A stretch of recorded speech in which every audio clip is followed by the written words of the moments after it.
Espera aí, que a gente quer mostrar para vocês só um esquema prático que rolou aqui hoje para a gente, que é o seguinte. Deixa eu ver se eu fiz certo. Fiz. Olho na tela. Repara o seguinte, eu entrei aqui no Drive, que é onde a gente coloca o material das aulas. Aí aqui no Drive, amores, a gente colocou para vocês hoje uma listinha de questões do Enem, tudo de idade média. Então, reforça aquela fala da Maísa, quase xará. Fazer as atividades é muito importante e as atividades da apostila, pode fazer na atividade da apostila, que agora eu já tenho, né, Thalita, que foi que me salvou, não foi? E aí a gente pode corrigir nas questões da apostila também, beleza? Então tem material para vocês aqui na pasta, no Drive. Se vocês forem ver aqui na pasta do cursinho, ó, que tem as matérias, na parte de história, tem duas pastas, do Rafael, maravilhoso, e a nossa, que de história geral. Então tem várias listas de atividade aqui para vocês, beleza? Para poder facilitar a vida, deixa eu fazer uma coisa aqui. Espera aí.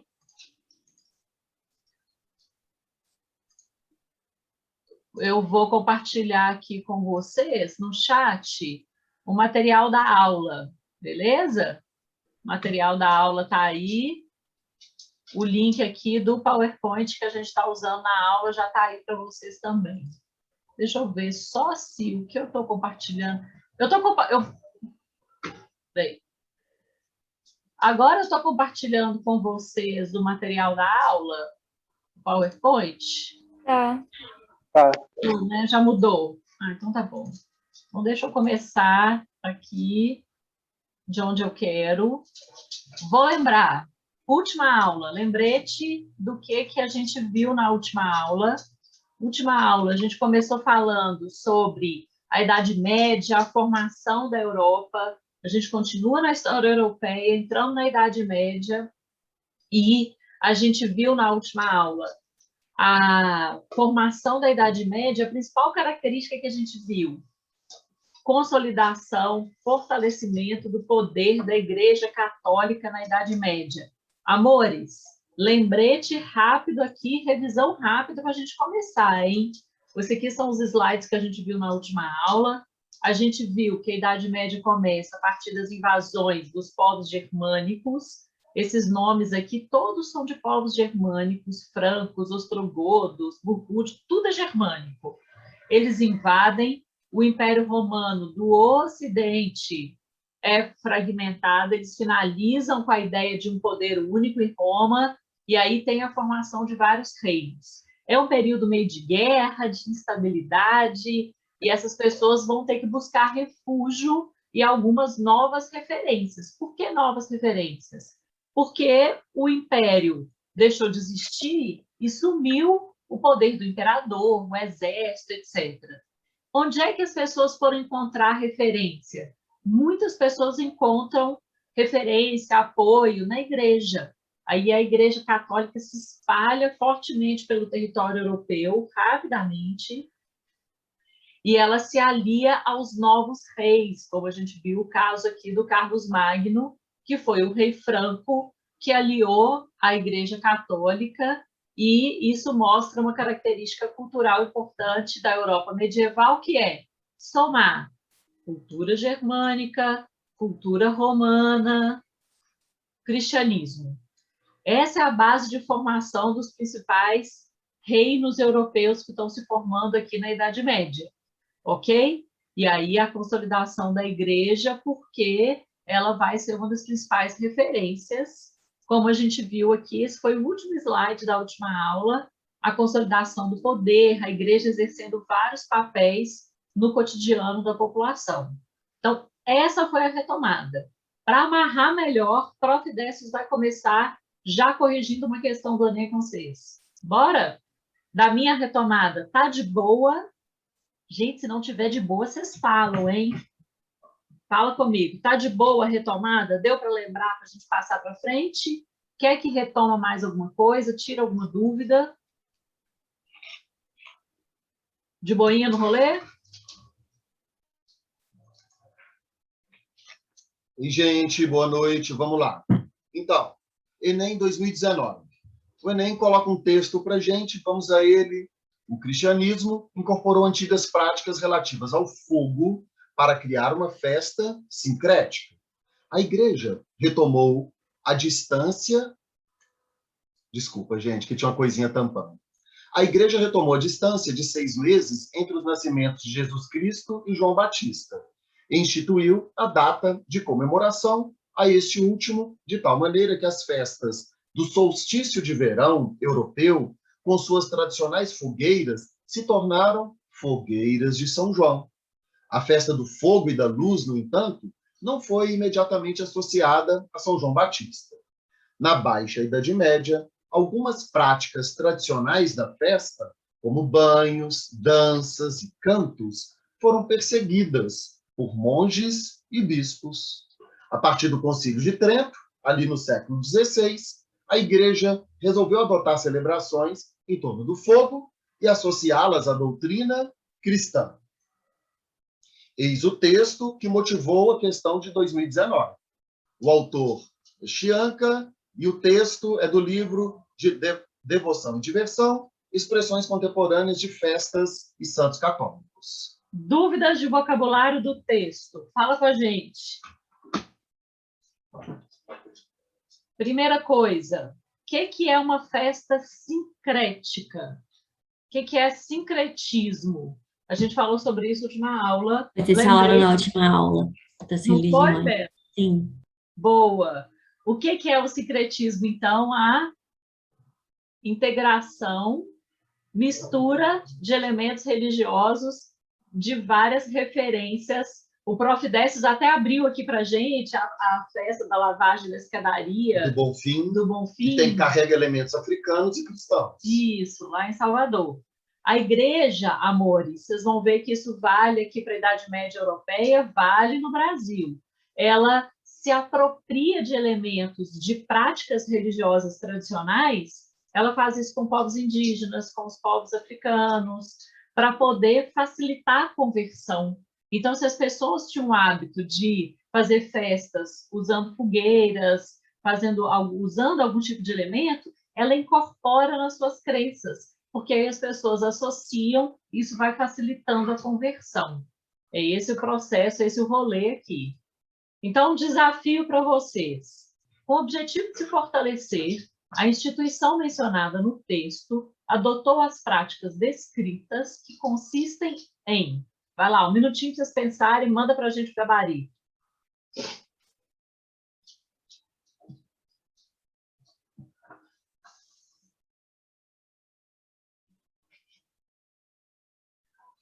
Muito bravo.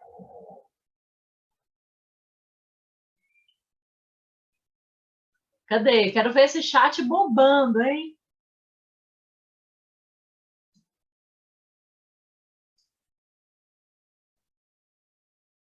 Ó, Letícia começou.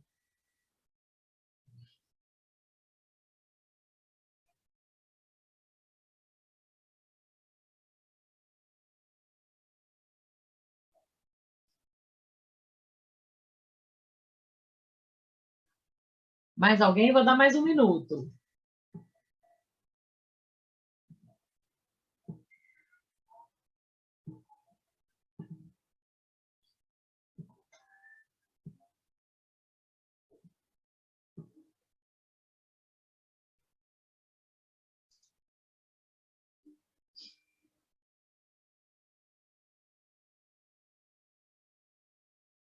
Vou lá, hein? Bora? Vamos? Vamos. O que a gente tem de gabarito? E as opções aqui, Letícia, Guilherme mandaram. Eu achei bem interessante a escolha de vocês. Tem só uma questão aqui para a gente comentar, que é o seguinte. O que vocês mandaram? Vocês colocaram aqui, olha, ressignificação de rituais fundamentalistas. Amores, a ideia aqui de ressignificar rituais seria a ótima opção de vocês, que de alguma forma a igreja ela faz isso. Ela se apropria de práticas tradicionais e dá um novo significado. Perfeito. Mas, o que torna essa letra E errada? O fundamentalista. O fundamentalista, ela traz uma ideia de um extremismo religioso, e que não é o caso aqui. Então, essa é a alternativa que a gente fala que é a pegadinha, ela é feita para poder atrapalhar mesmo. Bela, então é isso. O fundamentalismo, a gente trata de religiões ou de práticas muito radicais, muito extremistas, e que são minoria das práticas religiosas, mas normalmente o fundamentalismo está ligado a esse extremismo, sacou? Que não é o caso da situação descrita. No caso do texto, o que ele fala? Vou voltar aqui num detalhe para vocês, que é o seguinte. Ele fala das festas de solstício de verão. O que é o solstício de verão? É o dia mais longo do ano.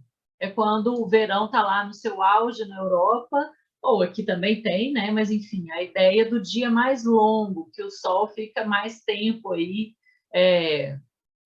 exposto.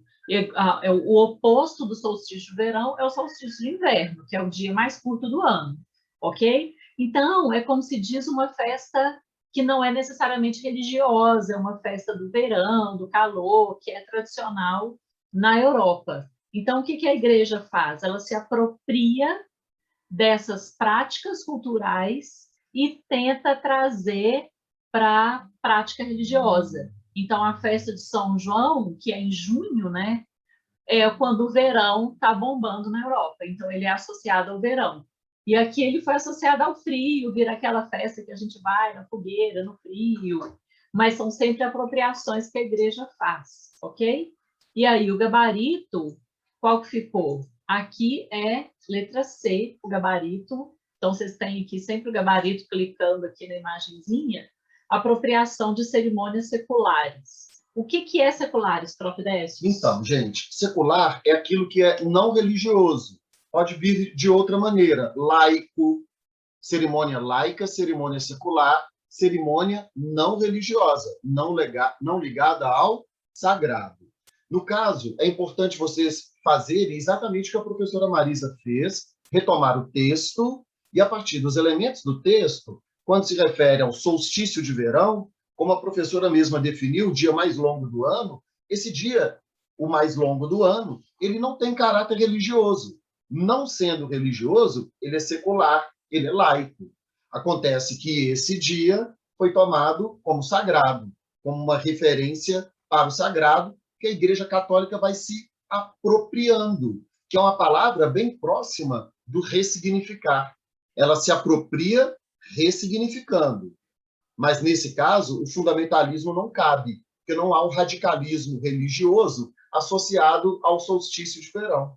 Então, quando a gente fala em fundamentalista cristão, fundamentalista judeu fundamentalista ou um muçulmano fundamentalista, é uma pessoa apegada à religião de uma maneira muito exagerada, muito radical. E isso não aparece no texto. Importante que, como a Marisa perguntou a vocês, manifestem sempre a dúvida de vocabulário, como fizeram. Tudo porque muitas vezes vocês serão pegos exatamente pelo vocabulário e o Enem aposta nessa dificuldade com o vocabulário. Não é à toa que essas palavras estão aí, elas de fato derrubam, portanto, insistam nessas perguntas. Perfeito. Certinho? Podemos avançar, Marisa? Mais uma questão. Mais uma questão. Você quer ler, Marisa? Vou ler o texto. Enem de 2019 também, PPL 2019. Então, vamos lá. A ausência quase completa de fantasmas na Bíblia deve ser favorecido também a vontade de rejeição dos fantasmas pela cultura cristã. Várias passagens dos evangelhos manifestam mesmo uma grande reticência com relação a um culto dos mortos. Deixa os mortos sepultar os mortos, de Jesus. Ou ainda, Deus não é Deus dos mortos, mas dos vivos. Por certo, numerosos mortos são ressuscitados por Jesus e mais tarde por alguns de seus discípulos. Mas tal milagre, o mais notório possível, segundo as classificações posteriores dos hagiógrafos medievais, não é assimilável ao retorno de um fantasma. Ele prefigura a própria ressurreição do Cristo 3 dias depois de sua paixão. Antecipa também a ressurreição universal dos mortos no fim dos tempos. A gente continua sendo aula de história, tá? Tá falando de fantasma e morto e tal, mas continua sendo aula de história. Então, vamos lá. O que isso tem a ver? Deixa eu começar. Deixa eu fazer uma colocação. Que eu imagino que seria muito razoável que perguntasse sobre agiógrafos. Amores, agiógrafo é quem faz uma biografia de santo, faz uma leitura, faz uma interpretação da vida dos santos e dos feitos dos santos. Então, dizendo em 2 palavrinhas bem simples, biógrafo de santos, ok? E que narram os feitos desses santos. Aquilo que fez do santo, um santo.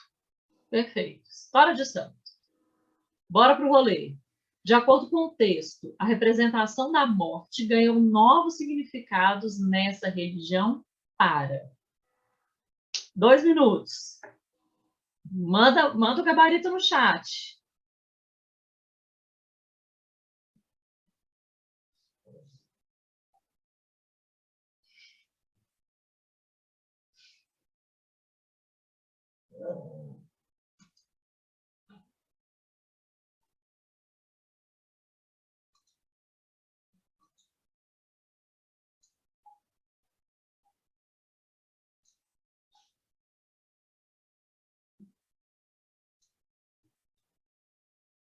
Opa, a Bela mandou aqui.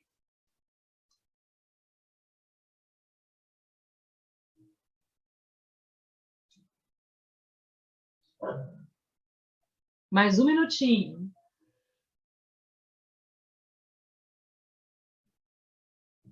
Amanda e Bela. As duas estão indo de B. Posso? Opa, Guilherme também. Todo mundo no rolê aqui da B? Então, vamos embora? Olha lá, arrasaram. Maravilhoso. Gabarito letra B. Perfeito. Por quê? O que nós temos aqui? Evitar a expressão de antigas crenças politeístas. Lembra que politeístas são aquelas crenças que acreditam em vários deuses, ok? As referências como antigos gregos, romanos, eram politeístas. E com o tempo, esses povos foram se convertendo ou sendo convertidos ao cristianismo, que é monoteísta. Beleza.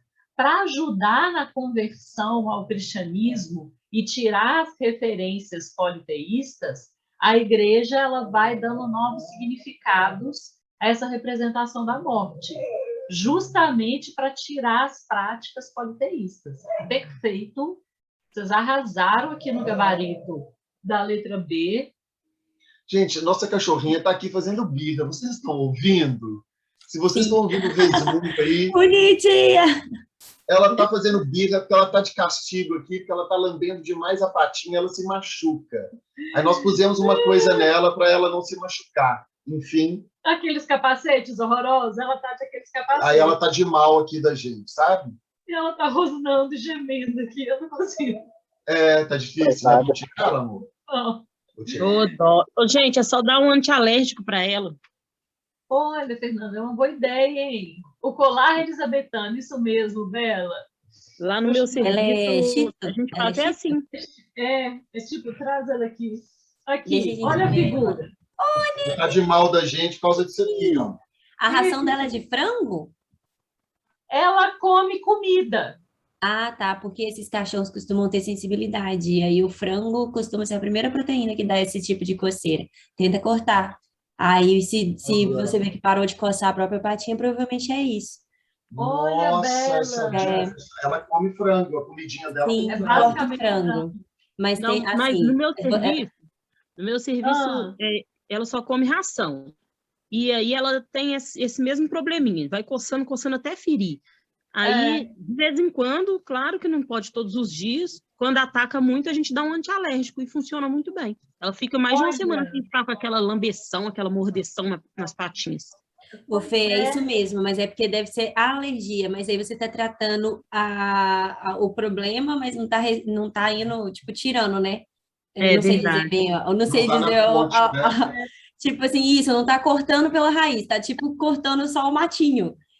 Mudando a alimentação. Ali, entendeu? Mudando a alimentação do animal é de dentro para fora, né? Você tem razão. Isso, mas não, é isso que mesmo, dica viu? É alergia maravilhosa, mesmo. boa aula. Faz comigo. Tá vendo? Arrasaram. Nossa, eu vou Gente, tentar quando eu passar tirar. na UFMG, que eu virar veterinária, vou fazer de graça pra vocês, tá? Ai, que Que maravilhosa! delícia! É nóis, hein? O FMG veterinária, que maravilhoso! Amei, gente. Adorei, Vou precisava fazer. muito de ouvir isso. Vou fazer e vou contar para vocês depois se deu certo, tá? Tentar tirar o frango dela. Vai ser bom. Vou experimentar dar um tchaleste nela hoje. É uma boa. Quem sabe? Boa. Obrigado, gente. Valeu. Obrigada. Boas dicas. Nossa filhota agradece. Então, bora passar para frente? Então, vamos lá. Então, vamos continuar aqui nesse processo sobre a sociedade, sobre a formação da Europa medieval.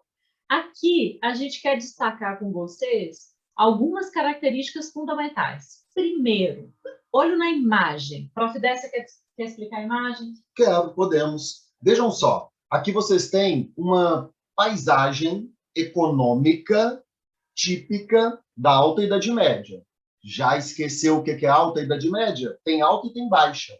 Idade Média toda vai do 5 ao 15, do século 5 até o 15.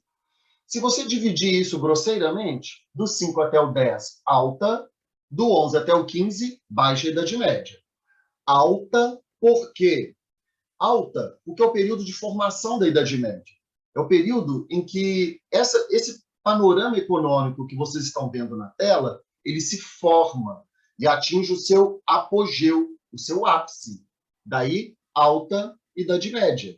Depois, do 11 ao 15, vai ser baixa Idade Média, mas as razões do baixa Idade Média fica lá para a aula de baixa Idade Média segura. Ok? Quando a Idade Média, então, ela atinge o seu momento maior, a paisagem econômica dela é tipicamente rural. Por que assim rural? Ora, a professora Marisa deu uma pontinha para vocês quando falou sobre os ataques germânicos na Europa centro-ocidental, que fez com que as pessoas fugissem das grandes cidades para o campo. Ora, fugindo das grandes cidades para o campo, esse processo a gente chama de ruralização da Europa, que fez com que o setor agropecuário fosse mais importante na Alta Idade Média.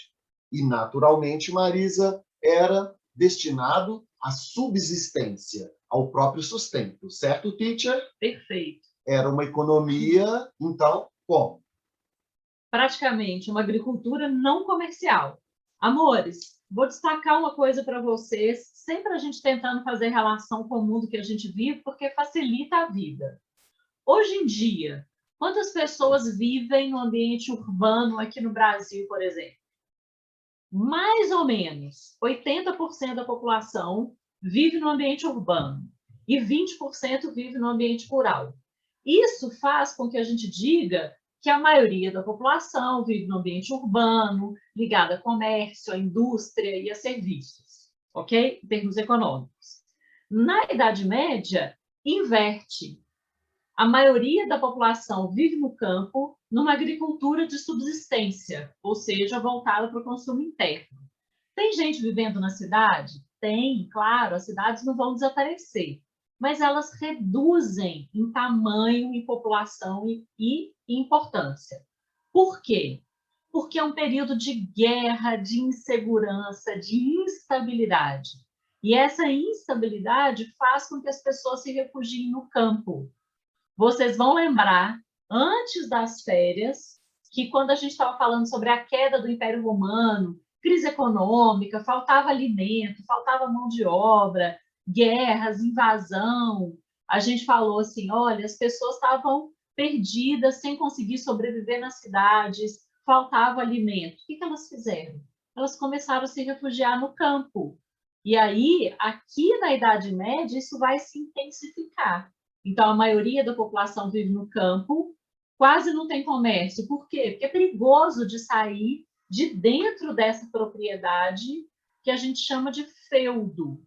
Esse aqui seria a representação de parte de um feudo, ok? E ficar saindo daqui é perigoso. Você pode encontrar com exército, com uma invasão, Então, basicamente, as pessoas se fecham bastante dentro desse feudo para buscar ali meios de proteger, se proteger e de se alimentar. Ok? A gente quer colocar um desafio para vocês, para ver se para ver se vocês conseguem fazer. Se vocês não conseguirem fazer agora, eu vou deixar o desafio, para a gente fazer depois. Vocês podem fazer depois. Olha aqui, olha, eu vou colocar no chat aqui para vocês um desafio de um quiz. A gente quer experimentar para ver se isso vai dar certo.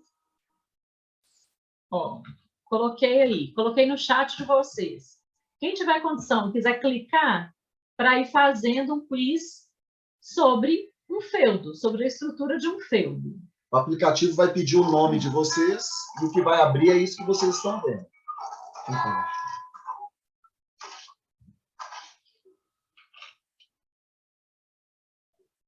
Nós vamos fazer juntos com eles ou nós vamos aguardar?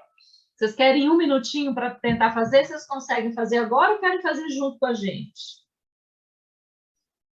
Pode fazer juntos. Vamos juntos? Vamos juntos.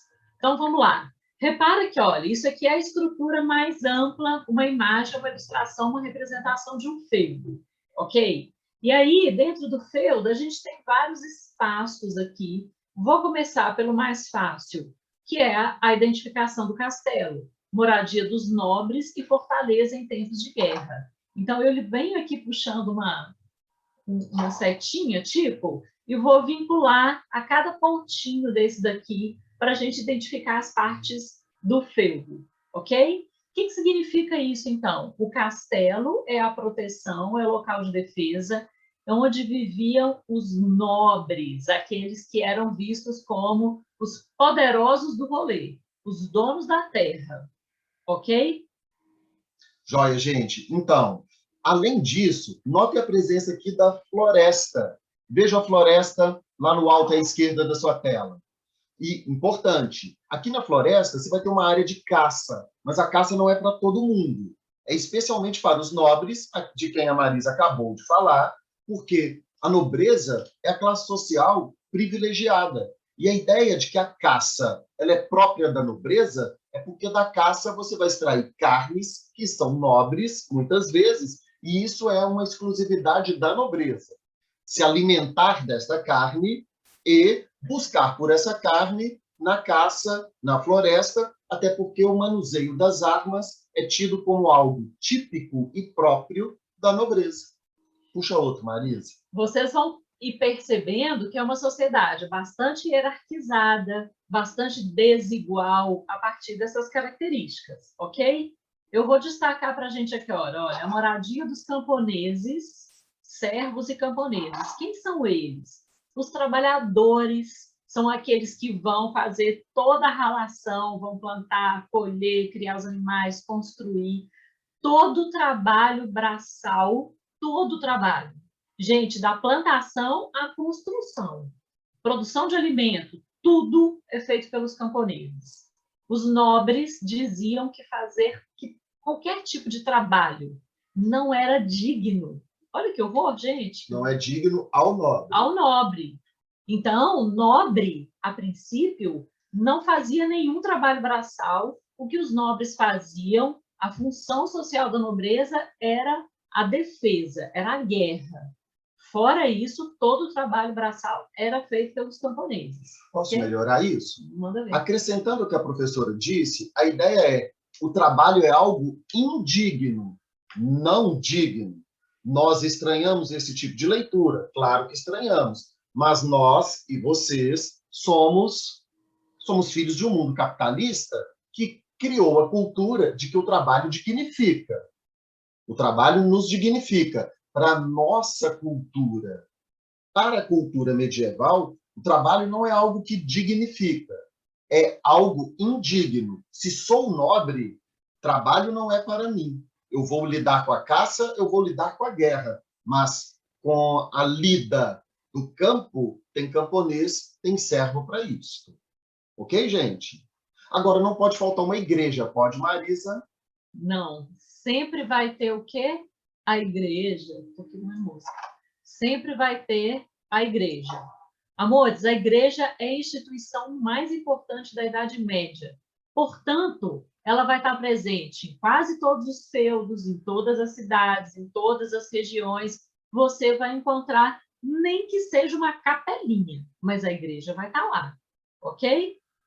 Muito bem, gente. Se temos aqui a moradia dos camponeses ou dos servos, servo é um trabalhador muito, muito, muito pobre e completamente dependente do Senhor. Notem que próximo à moradia dos servos há uma área de plantio. Ali é a área para que esses servos ou camponeses possam daquela terra tirar o seu sustento.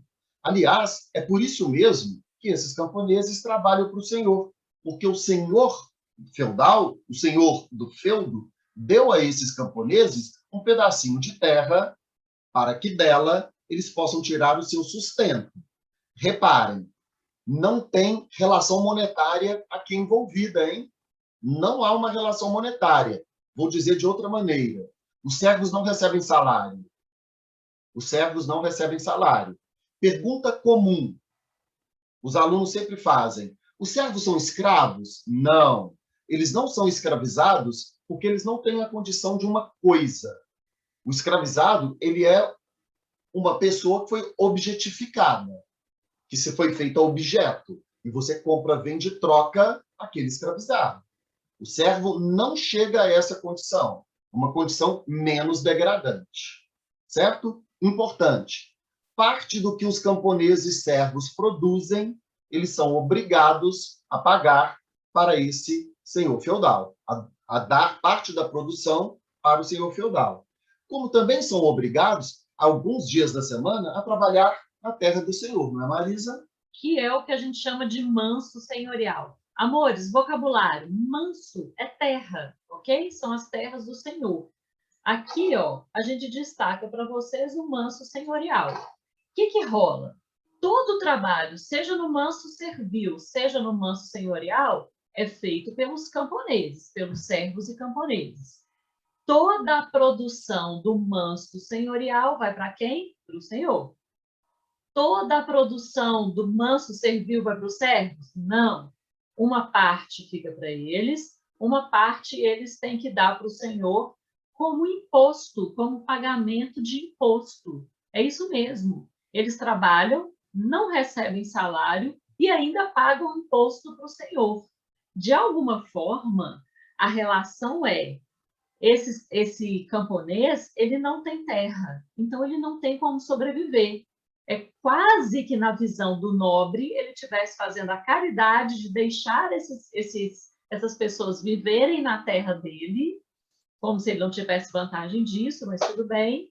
E, em troca, esses camponeses trabalham e ainda pagam impostos, pagam uma série de obrigações, daí o nome imposto, as obrigações que eram impostas a esses camponeses. De boa esse rolê aqui? Mais uma questão, Marisa.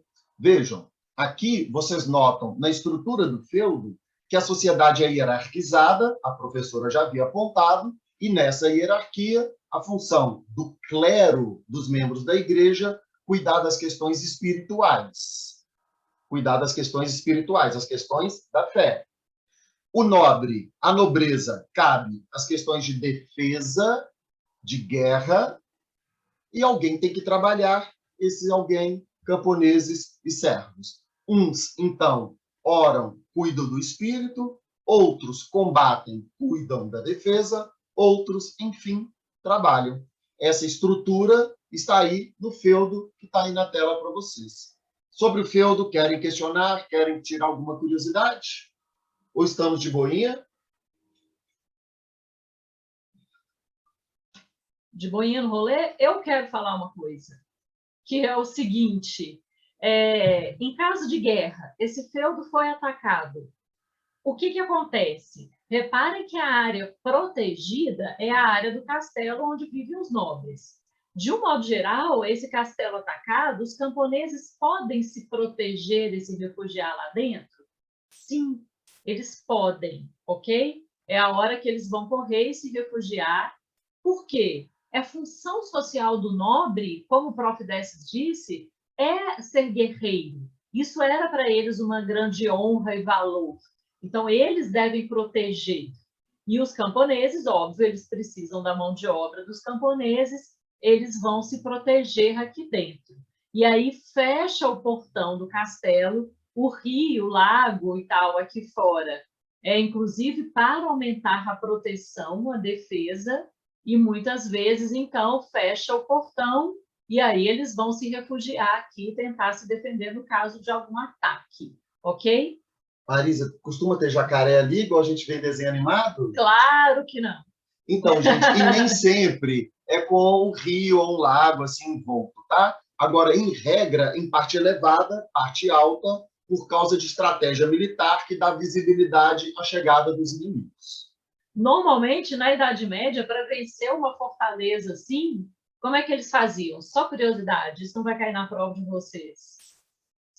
Cercava o castelo e ficava cercando o castelo 1 mês, 2, até todo mundo que está lá dentro ficar com fome e se entregar. Normalmente era assim. Você não submeteu as respostas. Ah, esqueci.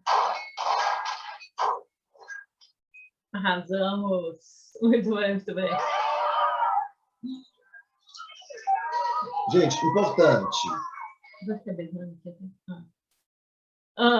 Volta lá, ué. Espera aí. Quando você já tem posse do link da aula. Esse quiz, ele está aqui sempre que quiserem fazer. Você clica, aparece o link, você copia esse link, joga no seu navegador e aí resolve o quiz quantas vezes quiserem. Serve para ir fixando o conteúdo para ficar mais interessante, ok? E aí, o que nós temos? Como consequência de todo esse processo de ruralização, leva ao definhamento urbano e fragmentação política. Então, detalhe aqui, o importante, é justamente a característica política que vem como consequência desse processo de ruralização. Amores, o que nós temos? A ideia de que cada feudo, cada unidade feudal tinha bastante autonomia para administrar, para exercer a justiça, eles que garantiam a própria segurança. E o rei ficava muito distante, às vezes dias de uma viagem a cavalo para chegar onde ficava o rei. Por exemplo, vamos supor que isso aqui fosse o reino dos francos. Então, o rei ficava muito distante, ele tinha um poder mais simbólico do que prático. E aí, cada feudo desse tinha bastante autonomia para tomar as próprias decisões.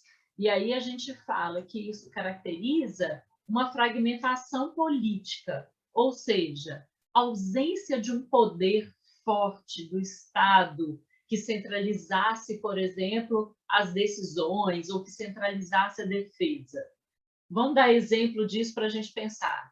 Hoje, para garantia da segurança, o que você faz? Você tem o Estado, você tem um exército que é unificado para o país, você tem as polícias, que são essa estrutura de segurança, e todas elas ligadas a um poder central, unificado, fortalecido.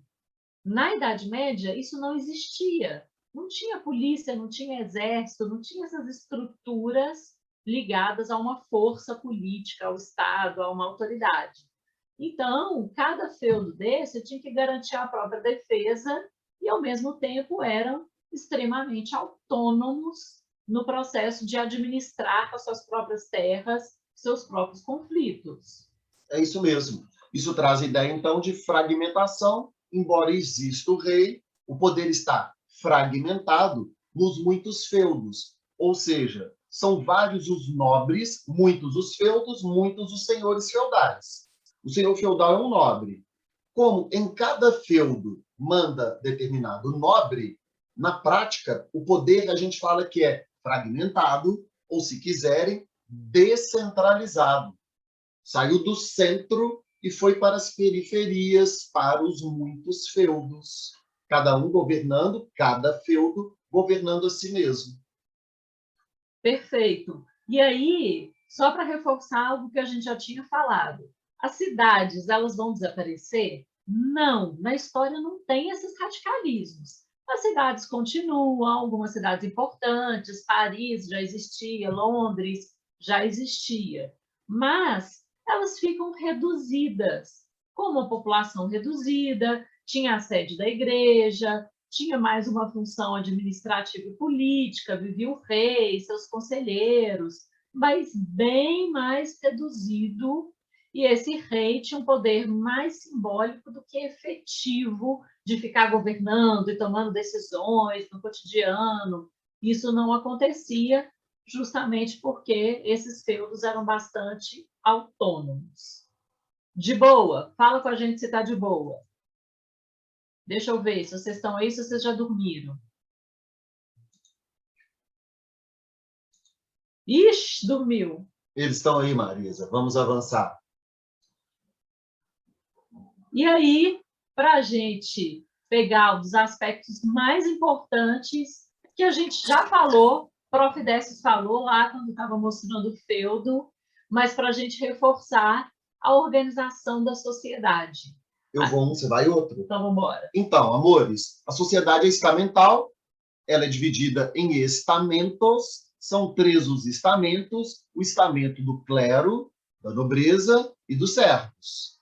Cada um com a sua função social. Olho na imagem, por favor.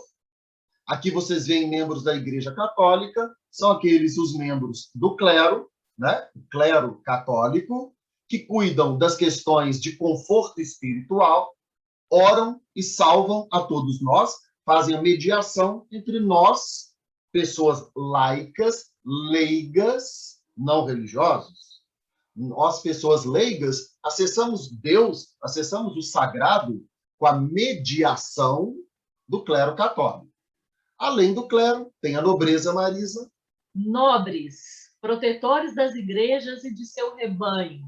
Então, lembra, repara na imagem aqui que eles estão com espada, escudo, eles são guerreiros, ok? Então, são eles que são os donos daqueles castelos, vivem nos castelos, e eles são responsáveis pela defesa.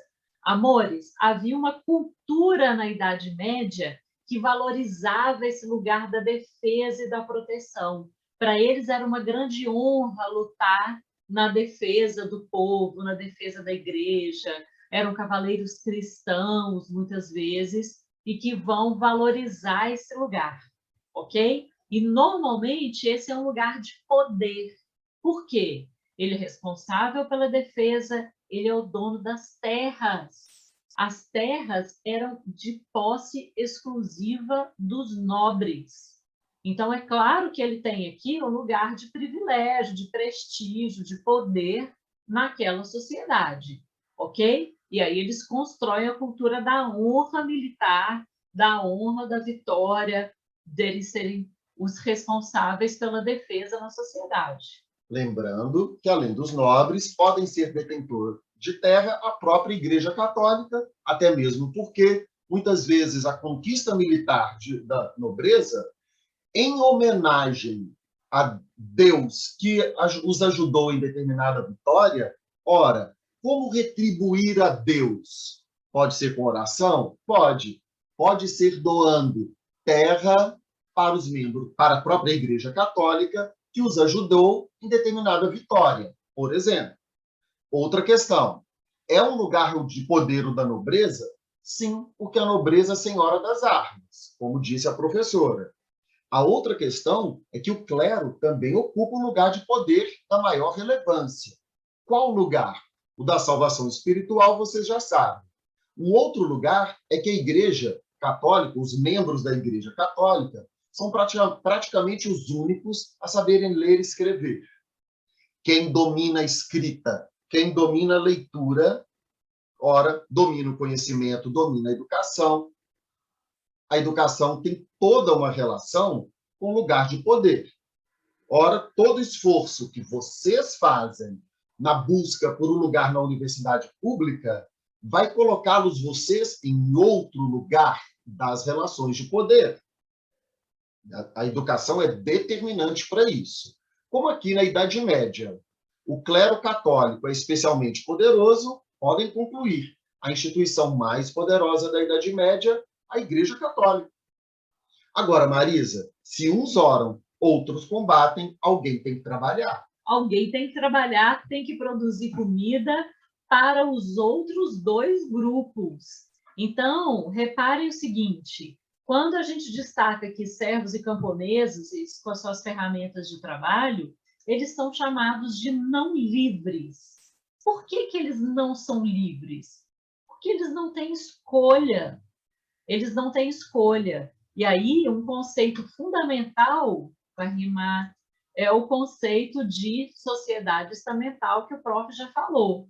Estamental é a ideia de uma sociedade hierarquizada que é definida pelo seu nascimento. Então, segundo eles, Deus define o seu lugar social, de alguma forma.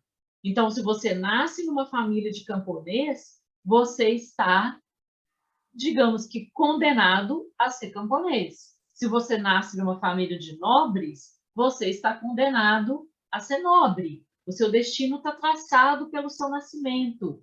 Nada que eles façam lá na Idade Média poderia mudar qual que fosse a sua realidade social. Então, camponeses nascidos, não é, em famílias de camponeses, pessoas nascidas em famílias de camponeses, vão cumprir a sua função social, que é de fazer todo o trabalho braçal. Agora, para a gente destacar uma coisa que é o seguinte, camponês nasceu camponês, nobre nasceu nobre, certo? Agora, clero não nasce clero. Padre, desde aquela época, como hoje, os padres, membros do clero da Igreja Católica, não podem se casar e não podem ter filho. São casados com a própria igreja. Casados com a própria igreja. E aí? Ninguém nasce clero. Então, naturalmente, a gente vai ter a formação do clero a partir de pessoas originárias ou do grupo da nobreza ou do grupo de camponeses. Ok? Um camponês pode se tornar um membro do clero? Sim, mas ele vai compor o que a gente chama de baixo clero. Aqueles que são menos importantes e cumprem tarefas mais simples dentro da igreja. O padre de uma pequena paróquia. Por exemplo.